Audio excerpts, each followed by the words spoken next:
Today's topic is incentive. Now, after my daughter's epic 4-level battle challenge for a promissory note in order to get her Pikachu, that was her incentive. The only thing that got her going through those 4 levels was knowing that Pikachu was at the end. And with my son, he did the same exact challenge 5 years earlier. But the challenges don't stop. There's always another challenge. So the challenge my son had 2 days ago was getting up on time for school. Now, he's got a full schedule. He's got school and he's part of a company for dance, which means that's an additional 20 hours a week. So between that, there's not much time for anything else. So I remember last year he was only late 1 time.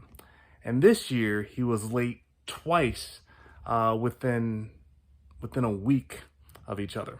So I recognized that was starting to create a problem and we had to nip that in the bud right away. Now, the most important thing in providing incentives is knowing what someone actually wants, knowing what they care about. And for my son, it's communication. It's one of the 5 essential elements I think that every person needs. You're already probably familiar with food, water, and shelter. Probably shelter, water, and food in that order. But after that, there's communications and there's technology. I'm sorry, not technology, transportation. Those are the 5 critical elements these days as far as the 5 needs that I think everyone feels more comfortable with. So for my son, it's communication. What do you communicate with the most often? Well, what I'm actually filming with right now, or a phone. Now, this isn't my son's actual phone. This is just a phone for demonstration purposes, but that's what my son cares about.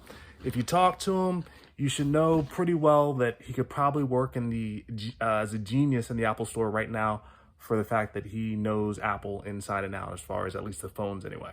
So with that, I had to offer him an incentive of actually having access to his phone in order to make sure he wakes up on time, because the punishment is taking the phone away. Now, it's his phone, he's paying for the data plan and everything else, but since he lives in our house, he still has to follow our rules. And so if he does anything, he pretty much knows that his phone is gonna be the first thing that gets taken. But the incentive that we actually set up was having the phone be the one thing that he actually gets as a reward for waking up on time. And if he doesn't wake on time, he doesn't get the phone. Now, the way that we've orchestrated that is, instead of our son sleeping with his phone, we decided to take that phone away and put it on a different floor of the house. We put it on the main floor. And so that way, when his alarm goes up, he's motivated and he has incentive to get up and probably go downstairs as the first thing he does when he wakes up so he can actually check his phone. But what that forces him to do is actually physically get up, leave his room, and get out of his comfort zone, which is the bed. So he actually goes for something he wants more, and that's to check the status of his phone and everything he may have missed while he was sleeping. So he was not happy about that at all. He was giving me excuse after excuse after excuse. And even when I asked, do you have any other solutions for getting up on time? He gave me absolutely nothing. But 2 days later, 2 school days later, and it's not even an issue anymore. I asked Ethan, did you have any issues getting up today? Nope. Is there anything we need to talk about? Nope. And I check the phone every night before I'm about to go to bed, just to make sure his phone is in the place where he can wake up in the morning and come down and get it, and it's right there. So that's what incentives actually do.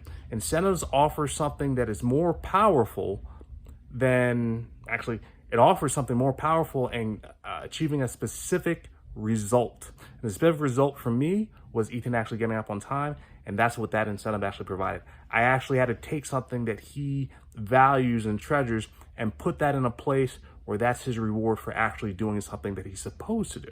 So I hope you appreciate this lesson. I know you already know what incentives are, but incentives can allow you to do things that maybe you don't even want to do. But the reward is something that people treasure, cherish, and they want that more than whatever the task actually is. So in closing off, the one statement I told Ethan was that if you make the consequence worse than the task itself, then you'll actually get something done.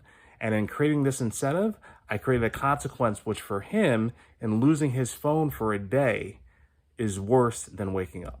So until next time, bye.